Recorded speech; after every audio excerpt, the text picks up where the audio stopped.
नाशिक पालिकेला आयकर विभागानं नोटीस बजावली। भूसंपादनाच्या मोबदल्यात पालिकेनं कर भरला नाहीये। टीडीआर देताना पालिकेनं कर भरला नसल्याचं आयकर विभागाची तक्रार आहे।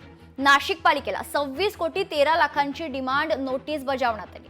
पालिकेनं आयकरची नोटीस फेटाळून लावली। दरम्यान टीडीआर रोख स्वरूपात रक्कम नसल्यानं टीडीएस कपात केला जात नसल्याचा दावा करत महापालिकेनं आयकर विभागाची मागणी फेटाळून लावली।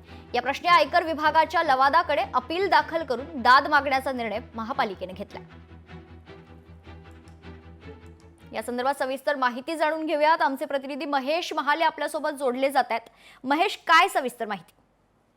अगदी खरं आहे। खरं तर नाशिक महापालिकेला आयकर विभागाने ही 26 कोटीची जी नोटीस आहे ती पाठवलेली आहे। खरं तर नाशिकमध्ये झालेल्या भूसंपादनाच्या बदल्यात टीडीआर देताना महापालिकेने आयकर भरला नसल्याची गोष्ट आहे ती समोर आलेली आहे। या सगळ्या पार्श्वभूमीवर पालिकेला 26 कोटी रुपयाची जी नोटीस आहे ती बजावण्यात आलेली आहे। दरम्यान या सगळ्या प्रश्नासंदर्भात आता नाशिक महानगरपालिका जी आहे ती लवादाकडे दाद मागणार आहे। त्यामुळे त्या मागणीचा त्यांच्याकडून कसा विचार केला जातो हा खरं बघणं महत्वाचं ठरणार आहे। कारण महापालिकेला दंडाच्या 20% रक्कम अर्थातच 5 कोटी 22 लाख रुपये जमा करावे लागणार आहे। मात्र शहर विकास आराखड्याच्या अनुषंगाने जर आपण बघितलं तर विविध नागरी प्रयोजनांसाठी आरक्षणे टाकण्यात आलेली होती। या सगळ्या पार्श्वभूमीवर आता पालिका ही लवादा प्रशासनाकडे मागण्याच्या मागणीतून पुढे समोर येतं हे बघणं देखील तितकंच महत्वाचं ठरणार आहे। निश्चित धन्यवाद महेश, आपण दिलेल्या सविस्तर माहितीसाठी।